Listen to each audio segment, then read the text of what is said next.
On behalf of the EITI, I would like to extend a very warm welcome to today's Transparency Matters webinar, and greetings to our moderator, our esteemed panelists and participants. And today we will continue our Transparency Matters webinar series by exploring how the changing context and evolving expectations in extractive governance are shaping the way in which state-owned enterprises are tackling transparency. We have a really fantastic range of speakers today, and in a moment I'm going to turn to our moderator Tatiana Sadova to introduce them. First of all, I just wanted to make some logistical announcements.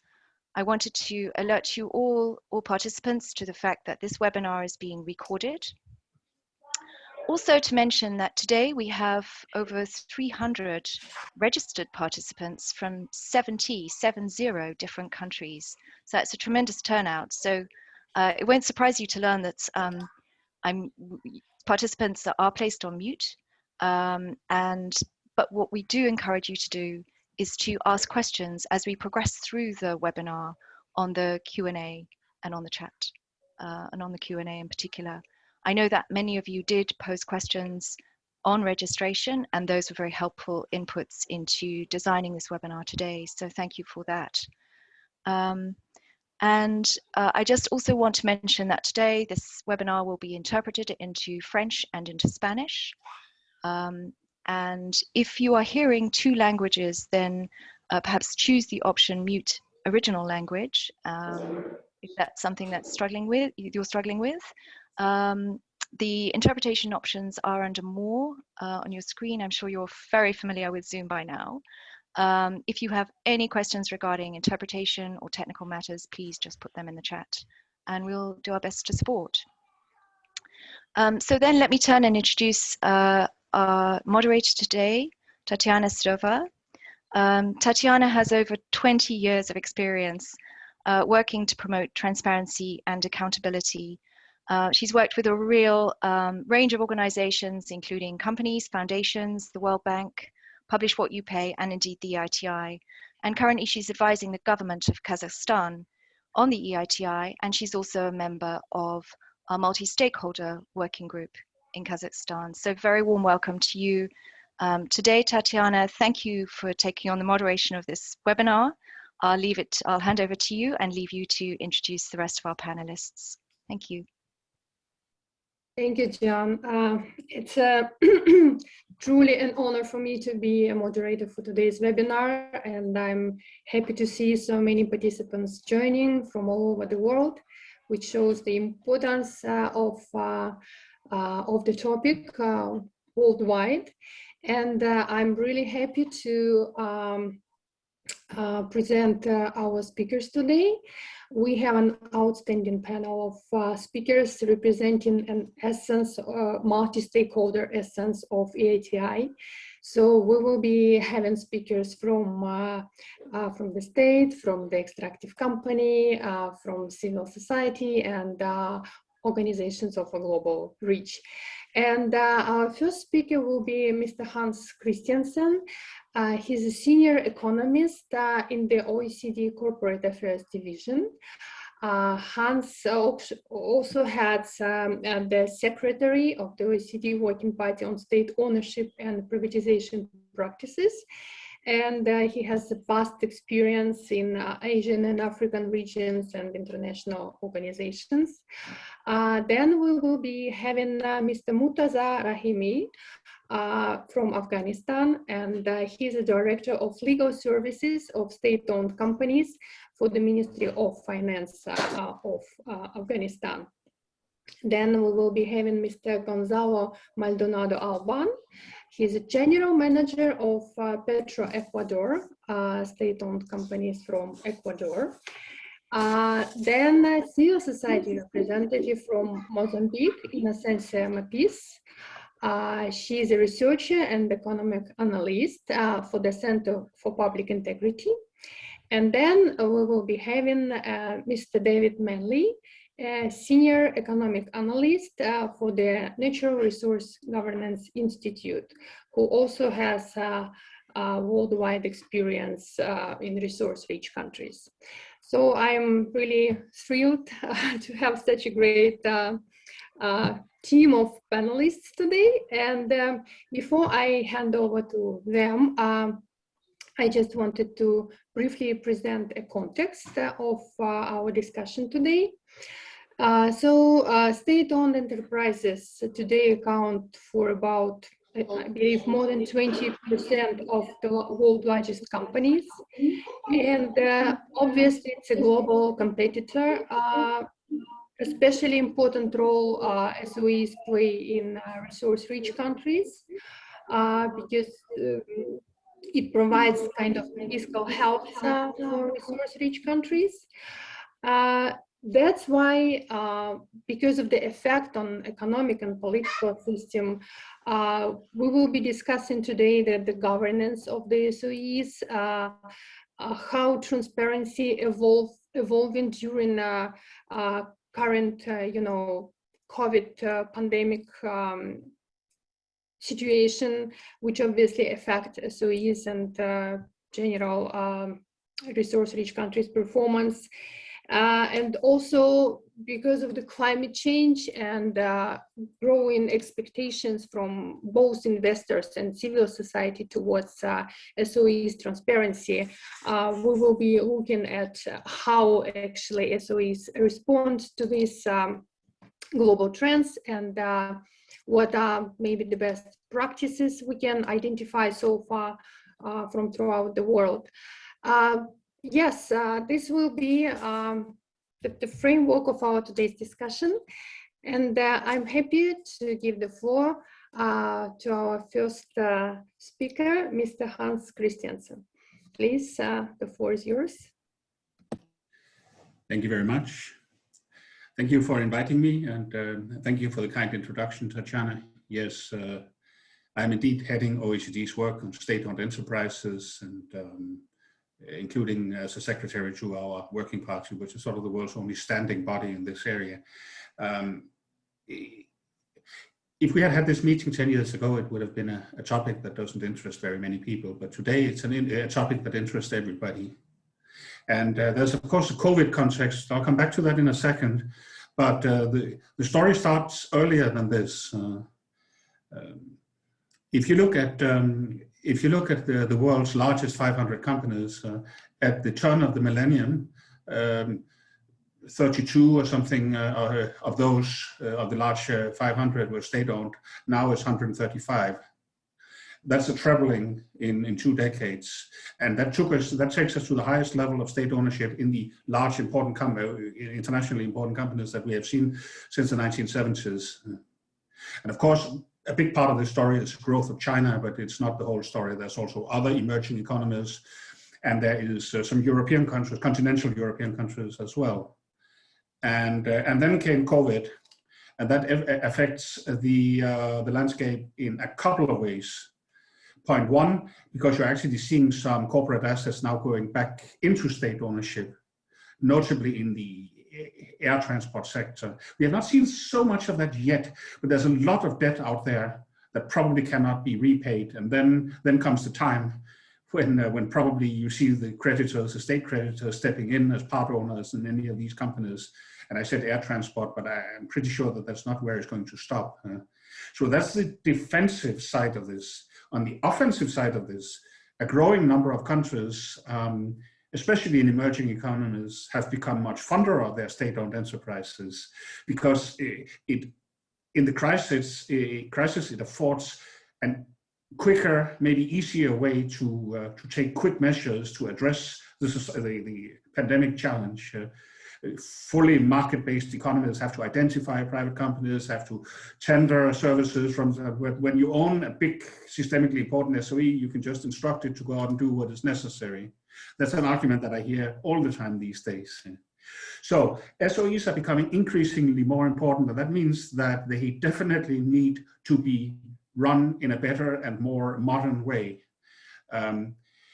The OECD has a guidance that many of you know in this area, which is the OECD guidelines on corporate governance of state-owned enterprises, which is really I mean, if you fully implement this instrument, which no country that I know has fully ever done, but if you do, then I would promise you that these SOEs are pretty much run as a good stock market listed company, and the issue of ownership would be unimportant.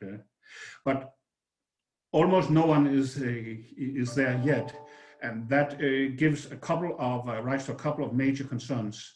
I mean, one of them is efficiency, because started to show that the average state-owned enterprise is about 15% less efficient than private sector best practice.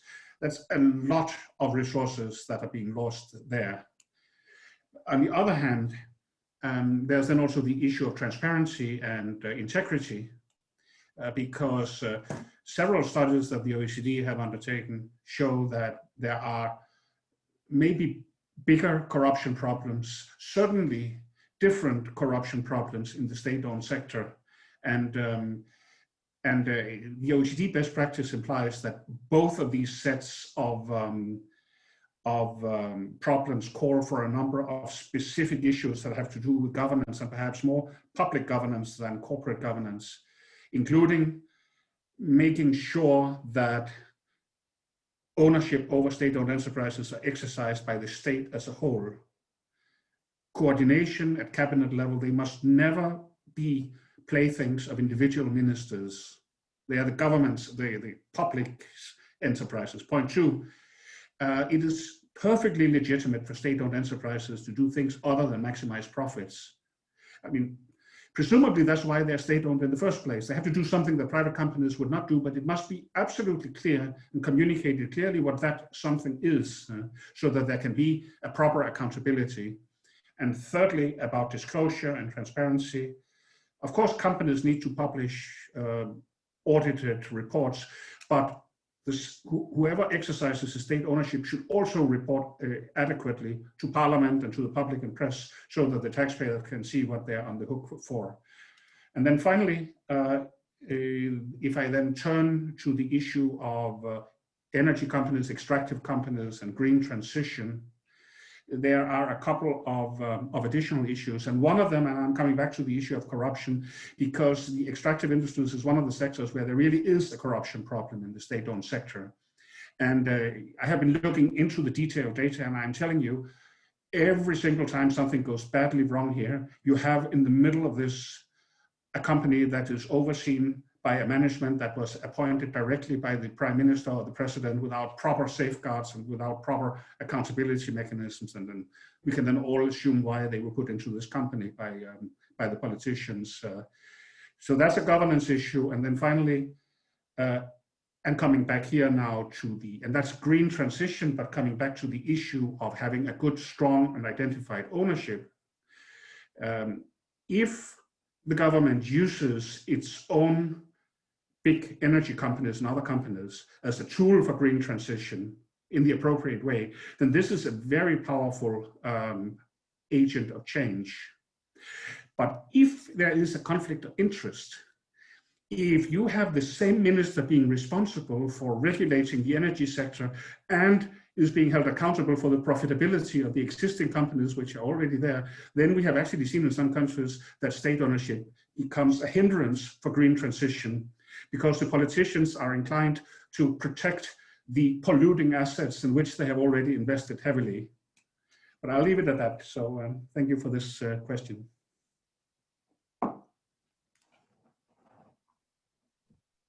Thank you very much, Hans.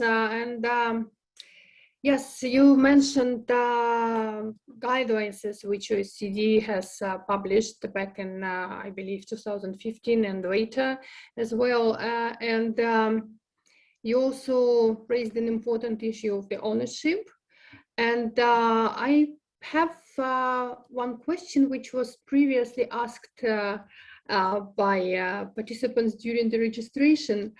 What do you think, how do we determine the transparency of an SOE if it has specific policies that deter it from disclosing some crucial information?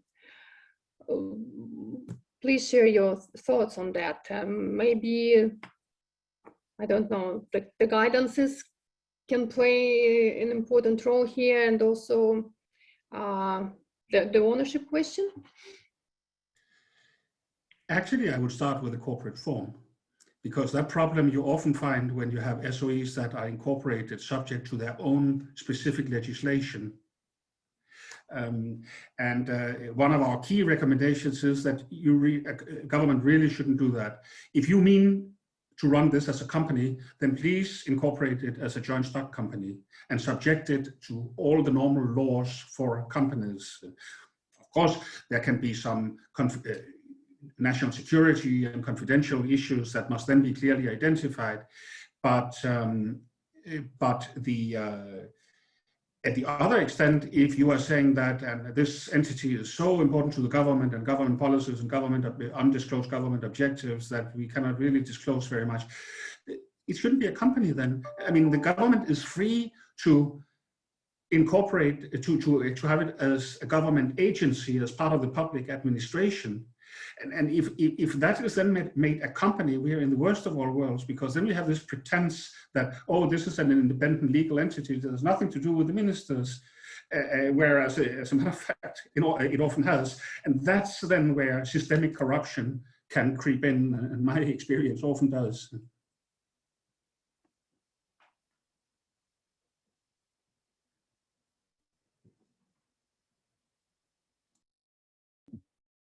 Thank you very much. I'm afraid I've been losing you at some points, but I think I got the answer. Thank you very much, Hans. And just reminding our participants, then you can put your questions to Mr.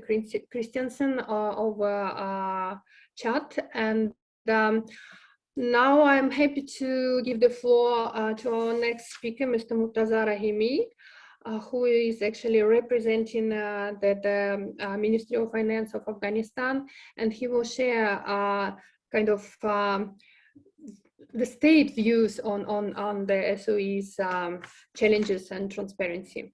Murtaza, please. Thank you, Tatiana. Hi, everyone. I will briefly discuss the context of Afghanistan governance of SOEs.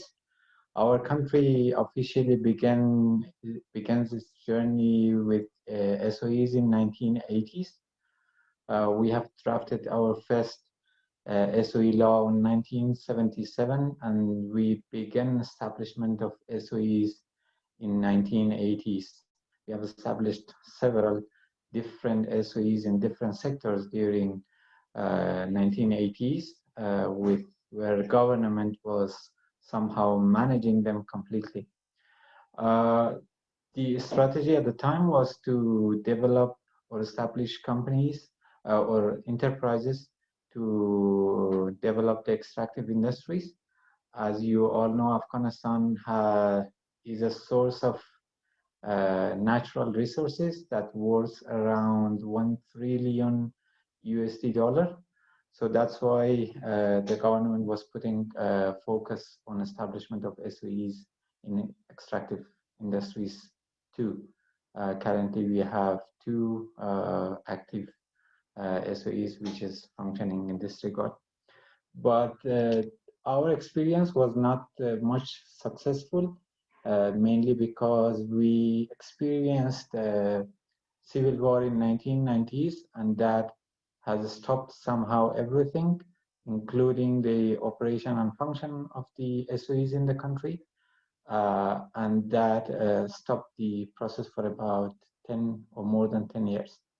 In 2004, we restarted everything, including reactivation of our SOEs, but there was a problem. Our new constitution changed the economic system of the country from a state-oriented economic system to the market system, and that created somehow a barrier for operationalizing or reactivating the SOEs in the country. As you all know, the government tried to somehow solve this problem through involving different agencies and as well the private sector, but that was not very successful with regard to most of the SOEs. But the SOEs that were functioning In extractive industry sectors, they were quite successful because 2/3 of the revenue that comes from the extractive industries, they are coming through these two SOEs. So that was a good experience. But we were facing many other challenges. That's why we tried to change the legal governance, mainly because we lacked a central body to oversee all the SOEs, and as well different agencies were involved in the management of the SOEs. As Hans said, a minister was both responsible for the development of a specific sector, and as well he was responsible for ensuring that the SOEs were making profits. We were facing other regulatory framework issues too, including there was no mandate on the SOEs to prepare their financial documents based on international standards like IFRS. We were lacking mandates for SOEs to be audited by external auditors. These all made the country to change the legal framework. So in 2018, we have drafted and passed a new law called the State-Owned Companies Law. Based on this law, we have changed completely the structure that was governing the SOEs. Based on the new structure, we had to change the legal status of all the SOEs to SOCs. We were quite successful in this regard. We have almost changed the legal status of around 35 SOEs to SOCs. The new law also mandates disclosures of information by the state-owned companies. It does require the SOCs to disclose their reports, including annual reports, financial statements, and as well audit reports. The law as well establishes a central body called Oversight Board of the State-Owned Companies. It is the single and the central body who oversees all the state-owned companies in the country. And as well, the new law says that a single body should represent the government in the SOCs. I mean, the single shareholder that represent the government in these companies is the Ministry of Finance. Previously, different ministries were shareholders of the SOCs. And more importantly, the law has different provisions with regard to audit of the companies. It does say that the financial statements of all the SOCs should be audited on an annual basis by external auditors. It as well gives authority to the Supreme Audit Office of the country to audit the companies on annual basis or when it deems it necessary. And as well, the law says that all the financial documents of the companies, of these state-owned companies, should be prepared based on IFRS standards. So we have totally changed the legal framework that was governing SOEs and the corporations, state corporations in the country. It does have affected the demands of the citizens who were demanding for more transparency in the governance of the SOCs. For example, with regard to improving the SOE's contribution to the national economy, it had some positive changes. The new framework gives more authority to the companies, including on creation of job opportunities. It does, for example, the two SOEs, the Afghan Gas Enterprise, which is now Afghan Gas SOC, and as well National Coal Enterprise, that is now merged with the National Development Company. Currently, they have around more than 600 employees, and they are increasing that day by day. So it is a good contribution to the national economy. As well, these companies are helping each other through lending, providing loans to each other. The North Coal Enterprises, for example, it sells the coal that it extracts to the government agencies and as well to the other state-owned companies with much less prices. The Afghan gas enterprise, it provides gas to one of our other SOEs with much low price.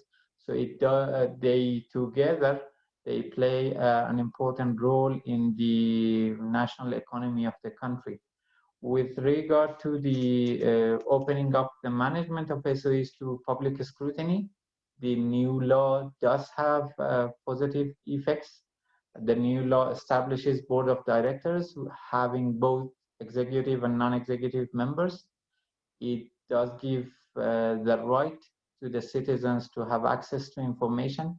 It mandates the companies to report or to share their financial statements, their annual reports, their audited reports, their minutes and resolutions of the shareholders meeting, the board of directors resolutions, the TOR of the audit committee, even it does say whatever that the oversight board says, they all have to be published on the website of these SOEs. So these all were the result of the recent changes in our country. Thank you, Murtaza. Maybe just a quick follow-up question. I think this is, in terms of transparency, very solid reforms of making SOEs more transparent and open to the public. Will it be like, because you said that there will be one authority, the Ministry of Finance, kind of overseeing all SOEs, right? Will it be like a portal where all the SOEs will be publishing their reports and all information you've just listed, or they will be doing it one by one, each on their website, or there will be the portal for, you know, for all SOEs to disclose information? Tatiana, just to give some information on the oversight board. The oversight board is, it has 5 members. The chairman of the board will be the Minister of Finance. One of the deputy ministers from one of the ministries will be the member. And there will be 3 other members, including the CEO, who shall not have any background, any government background. So it has 5 members. Then the law says that the oversight board should create somehow a portal where all these information are published. In addition to that, it obliges the companies to publish their individual reports on their websites, right? Too.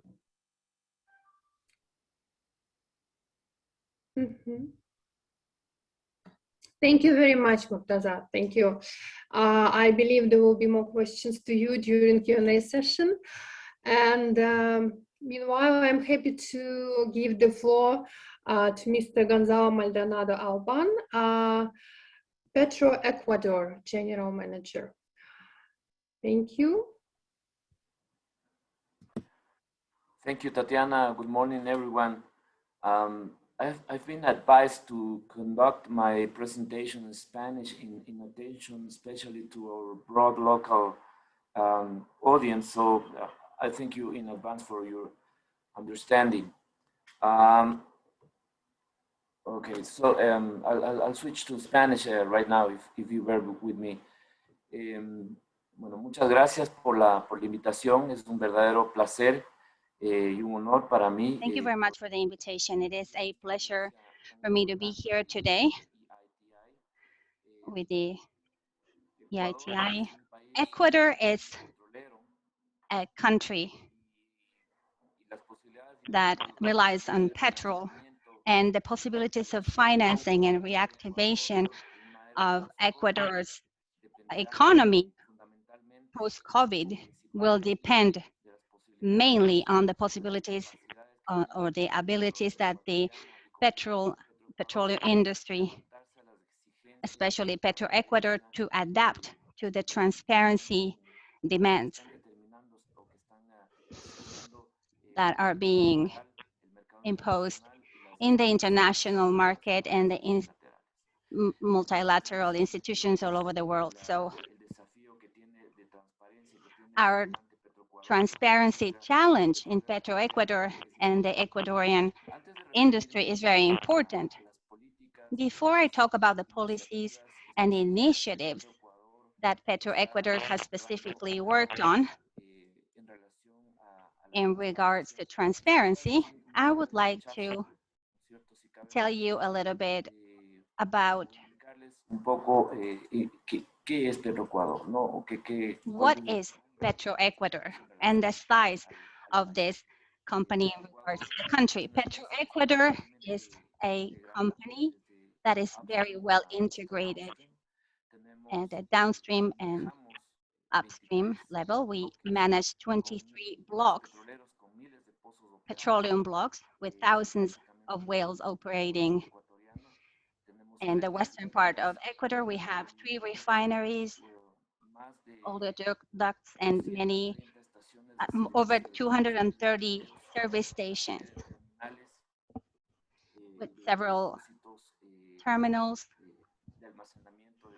and storage, oil storage all over the country. That is about Petroecuador. We have assets for over $22 million. It produces approximately 400,000 barrels per day, with benefits from the oil company for the country of over 15% of the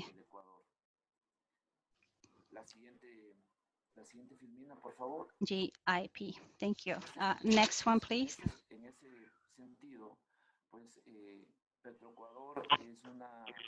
Petroecuador is one of the biggest countries in Ecuador,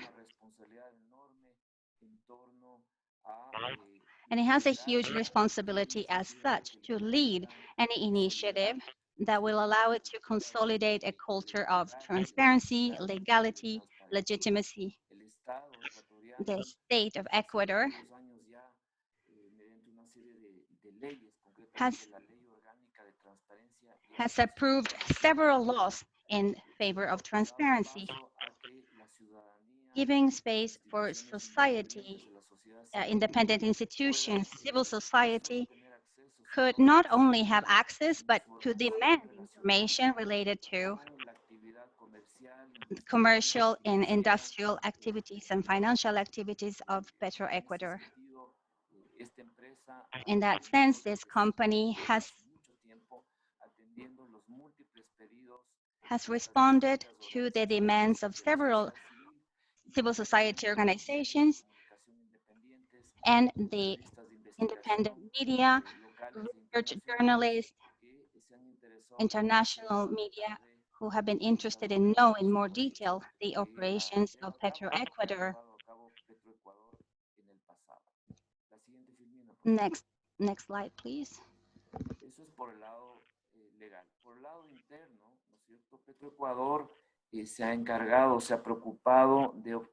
Petroecuador has tried to get licenses such as the ISO 37001. This is an international standard that are granted once the companies comply with a series of requirements and procedures to ensure and promote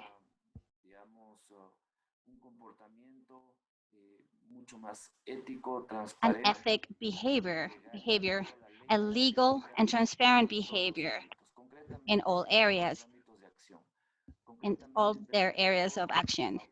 Petroecuador has obtained ISO 27000 for the areas of exploitation and crude oils, and we are in the process of obtaining the same certification for the area of international trade, which will be downstream. We are also in the process of, in the third phase of getting the same license for the areas of national trade, national commercialization, with a business unit for the local markets and users, and for the consumption of oil. We're going to do the same with our refinery area and transportation, which is a very important area for the value chain. Next slide, please. Apart from that, apart from the licenses, ISO licenses, Petroecuador has developed several initiatives over the years to build upon an ethics code to regulate the relationships, the business relationships, and working relationships among the staff of Petroecuador and with the suppliers and clients of Petroecuador. This has been an initiative that demanded a lot of effort, consensus, help, assistance of experts at a local and an international level. As a result of these efforts, today we have a document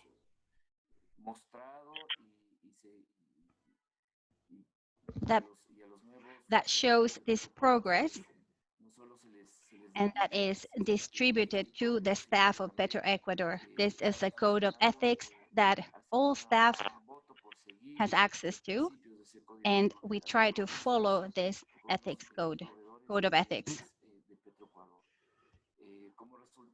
As a result and of the implementation and the follow-up of this document, we have received approximately 31 complaints. Some of them have led to corrective measurements in terms of procedures and internal policies that the company has to follow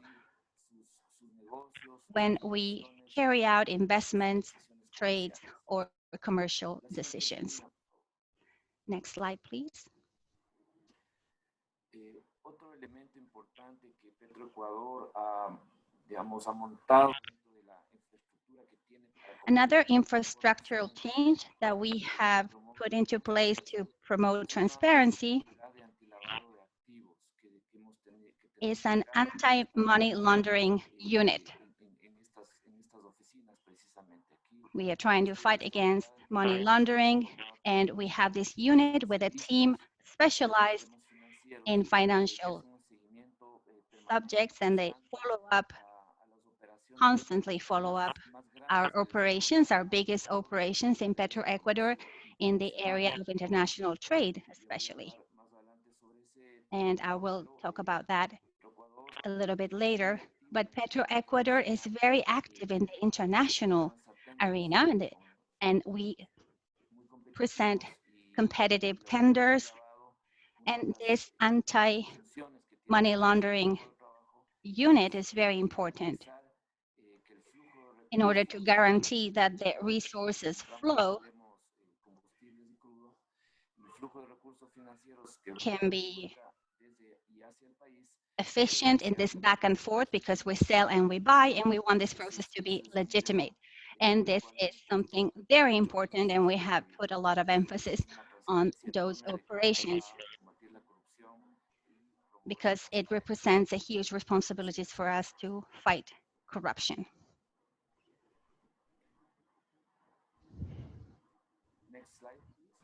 Next slide, please.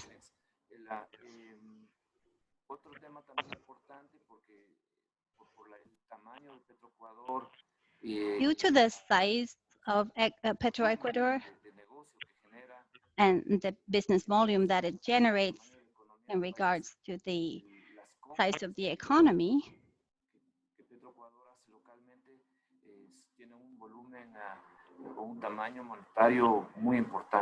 the public acquisitions are very important.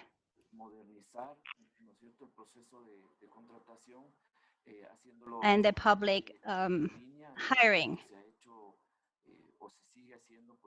We have tried to carry out new hires in the most efficient possible way. We've had several initiatives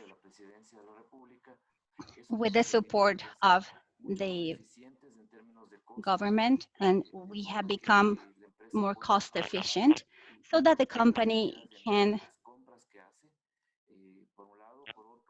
can invest more in acquisitions and hires, new hires, so that we can improve our business chain and support medium and large enterprises, producers of raw materials in Ecuador. So we've been trying to support the local economy that way, creating a more competitive process in public acquisitions and hiring. Excuse me, Gonzalo, in terms of timing, would you maybe I'm sorry, the next conclude, one is my please? last slide. Thank you. I'm sorry for okay. Y por último, y muy rápidamente, lo que les comentaba. And I apologize for taking so long, but the selling of spot petroleum has been very successful. We have been welcomed in the international market basically because we have launched an initiative to explain all the provisions, the legal provisions, security provisions, so that we can explain that to our suppliers and our buyers. So we've had a great participation from buyers such as Shell and other companies that cooperate with us, etc. So that's it, and I'm very sorry for having taken more time than allowed. Thank you very much. I can see actually that there were a couple of questions to Gonzalo in the chat, but I believe we will come back to the questions during Q&A session. And now, for the sake of time, I'm happy to give the floor to Inocencia. Please, 5 minutes. Thank you, Tatiana Fedova. Greetings to everyone. I'm going to share my screen.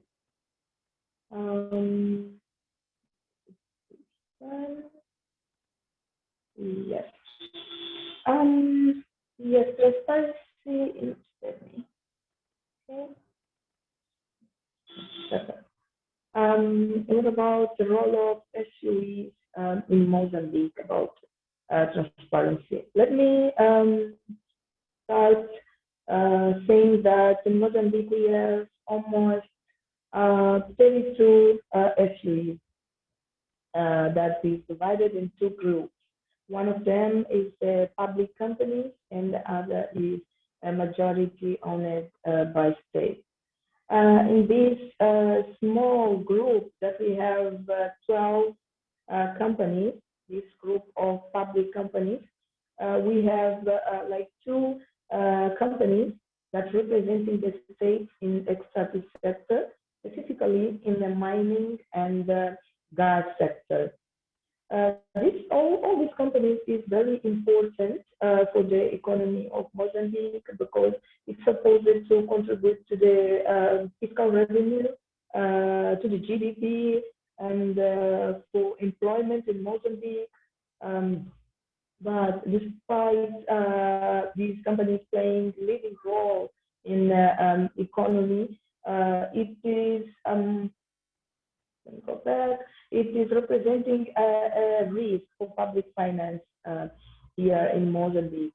According to the study made by the Economy and Finance Ministry, we have like 3 companies that have a higher risk in terms of credit. That is a group of SOEs in Mozambique. And in this group, we have ENH, that is Hydrocarbon National Enterprise or company. And if we go to, if we try to see which companies like need support of the government, we can see that we have these companies, ENH, called ENH, that represent the state in the gas sector.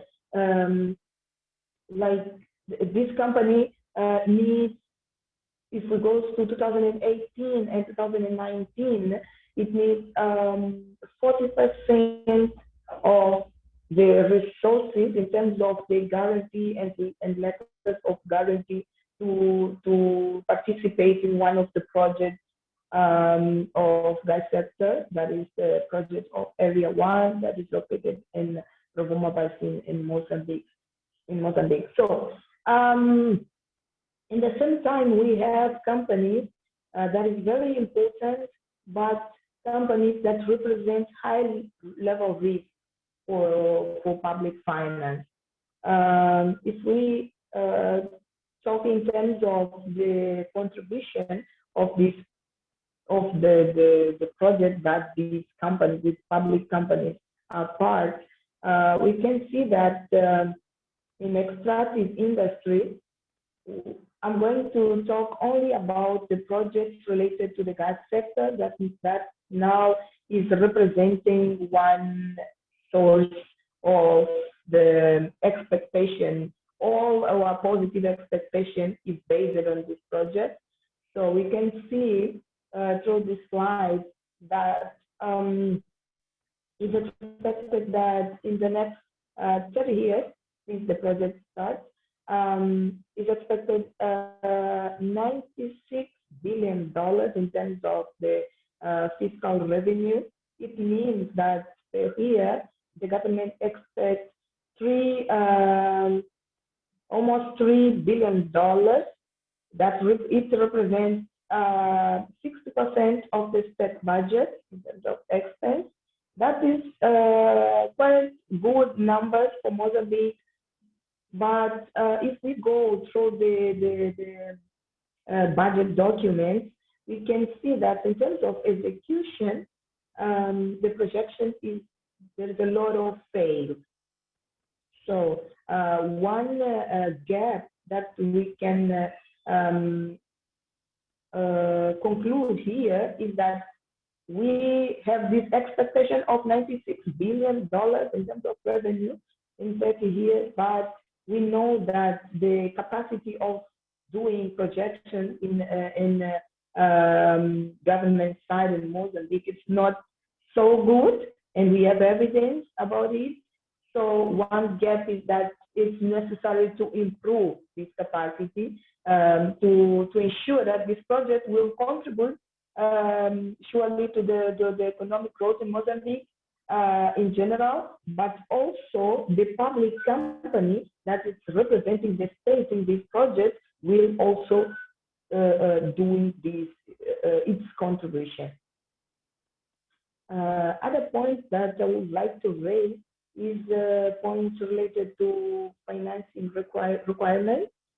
In the hydrocarbon sector, there is no information about how the state participation project is financed. We have like a document, a very important document that is a decree law number 102/2019 that covers this information about financing, but there is a lack of a lot of important details there. So it's necessary to publish other details to ensure that there will be social monitoring of this project and social monitoring specifically of this public company in this important sector in Mozambique.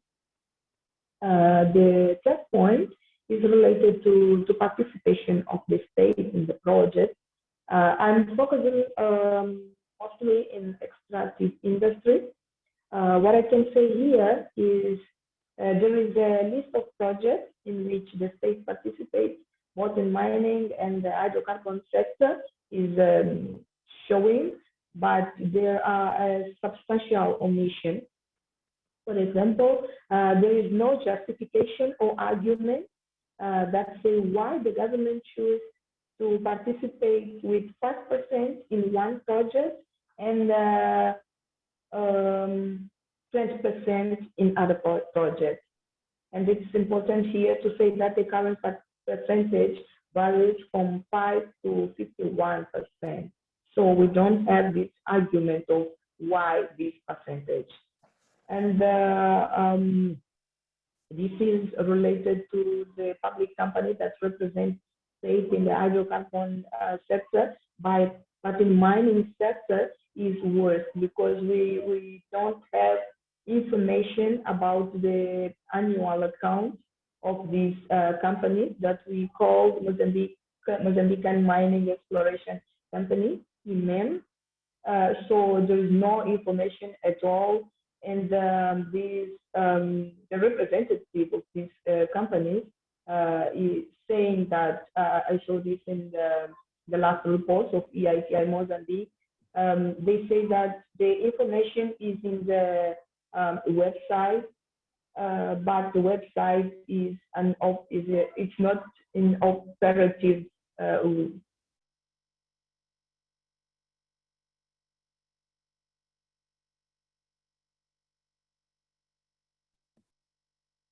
form. Or generally speaking, there's information in general terms about the public companies in Mozambique, but some key information needs to be disclosed. It needs to be in public domain. And all this information are very important to ensure transparency and accountability, not only extractive, but also in terms of SOEs. Mm-hmm. Thank you, Innocencia. Thank you. So yes, so we can see that despite the legislation, despite some, for example, rules and policies within the companies, in practices, it's not always working well, let's put it this way. And civil society obviously has a solid demand for better transparency. Let's have questions during Q&A session to Innocencia as well. And thank you. And I'm passing the floor now to David Manley, please. Thank you, Tatiana. And thank you, Innocencia. You've set my talk up very well. Because what I'm going to talk about is national oil companies, NOCs, and the energy transition. And this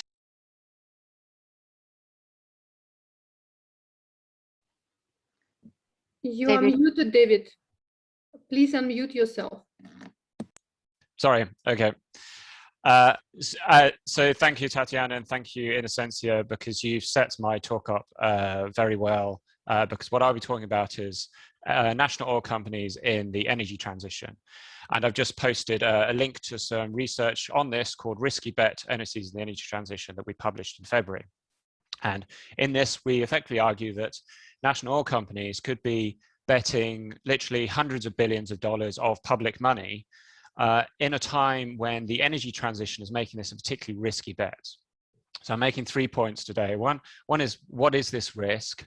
How are NOCs exposing themselves and, more importantly, their governments and their citizens to this risk? And what are some of the policies that NOCs can employ to mitigate this risk? So what is this risk? Well, we've all heard about the energy transition, and in a way it's a great risk. It's a good thing to have. If we can have a fast energy transition and we can meet the Paris climate goals, we can transition very fast away from fossil fuels and towards renewable energy. This is obviously, there's a massive downside to this, that the governments that are relying on this money from oil and gas sales could be losing out a lot, and another think tank estimated $13 trillion could be wiped out from government revenues if the world meets the Paris Climate Agreement. Our research looked at something, another risk where NOCs could be putting even more money into oil and gas industry, and the risk that some of these investments, a lot of these investments, don't make enough return. And this means that this is money that could have been going somewhere else. This could have been money going to diversify the economy. How are NOCs exposing themselves and governments to this? We think there could be a miscalculation. While there could be a gradual decline in demand, prices aren't likely to be gradual. They're still likely to be very volatile and have booms and busts, as we often see. And this could encourage what's projected to be $1.9 trillion of NOC spending into oil and gas projects. And we've calculated $400 billion of that would not break even if the world meets the Paris Agreement. Okay, so that's either those investments completely lose money, or they don't make much money, and it's the sort of returns the governments could have made more money investing somewhere else in different sectors in the economy. Now, this is just risks, and businesses take this risk all the time. So why are we concerned by this? Well, it depends on how tolerant governments are to this risk. A lot of the investments coming from big countries like China, India, and Russia. And if these investments fail, well, these economies are big enough that they can manage those risks. But it's much more important for the smaller economies, and some of the ones we've highlighted in our report, so Algeria, Turkmenistan, Mozambique, that Innocentia was just talking about, Nigeria, Azerbaijan.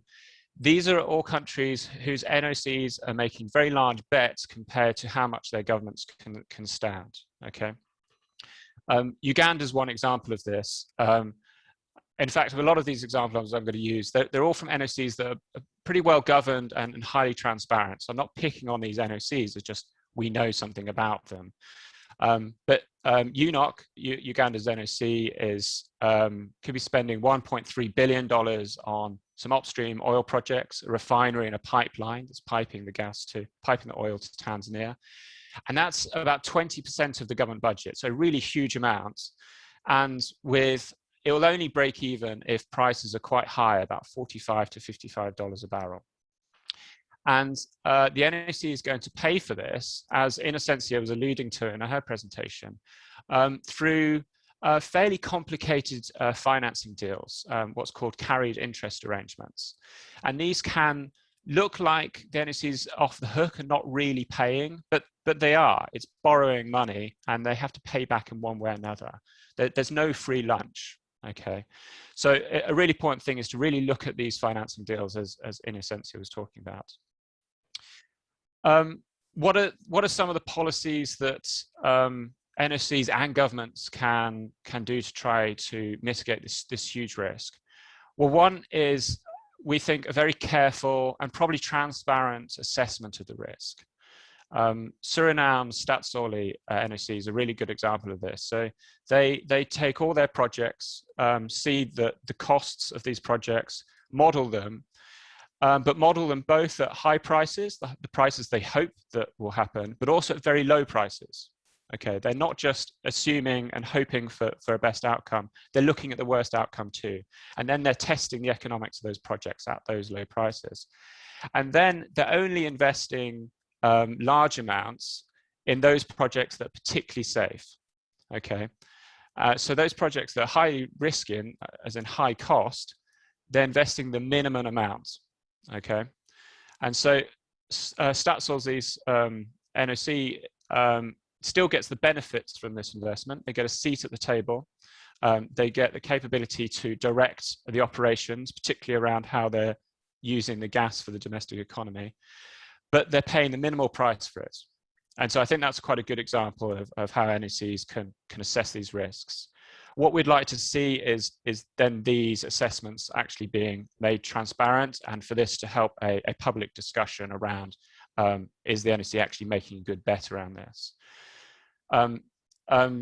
Two other policies are potentially to actually just divest, okay, as some international oil companies are already doing, or to diversify. So Angola is actually divesting and consolidating. So it's divesting out of all its other non-oil and gas projects and raising enough money to pay back what's at the moment very large debts that it handles. So it's not actually being an ideal way of diversifying, but I think it's important to look at these transactions because there's a lot of sales going on and a lot of money being raised, and it's not necessarily being done transparently or in the name of the people. Colombia's Ecopetrol is actually diversifying into downstream electricity, so it's buying up a power company in Colombia.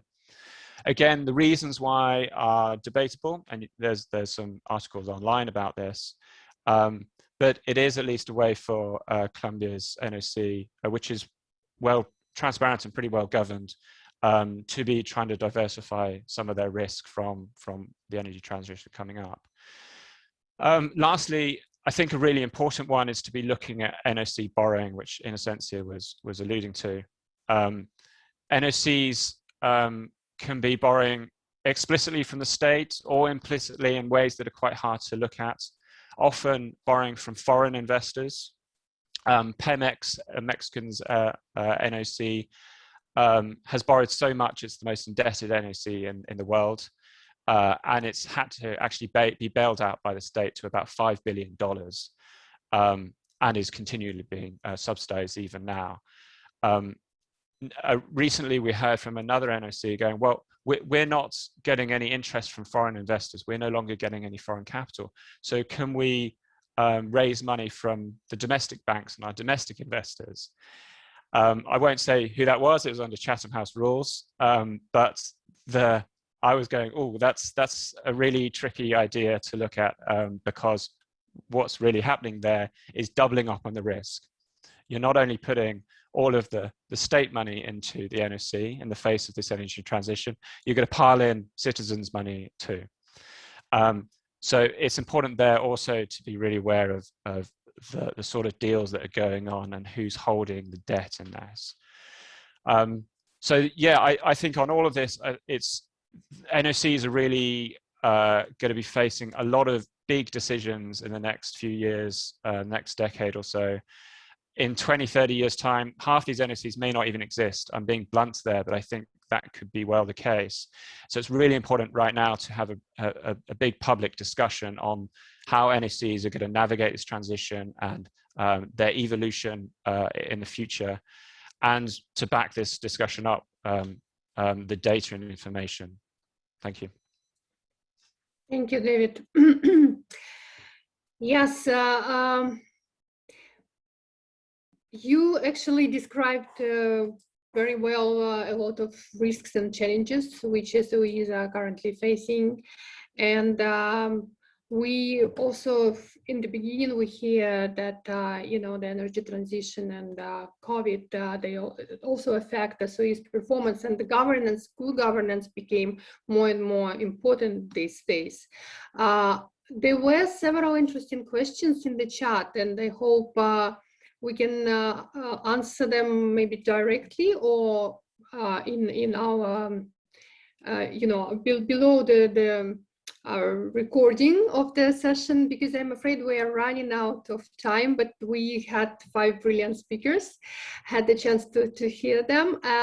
So I'm giving the floor to Joanna to wrap up. And I'm sorry, apologies for not having been able to ask, to respond to questions right now. Thank you. Thank you. Thank you. Thank you very much, Tatiana, and a really heartfelt thanks to our speakers and panelists today, and also to participants on the line. And we will come back to you on those questions that you put in the chat.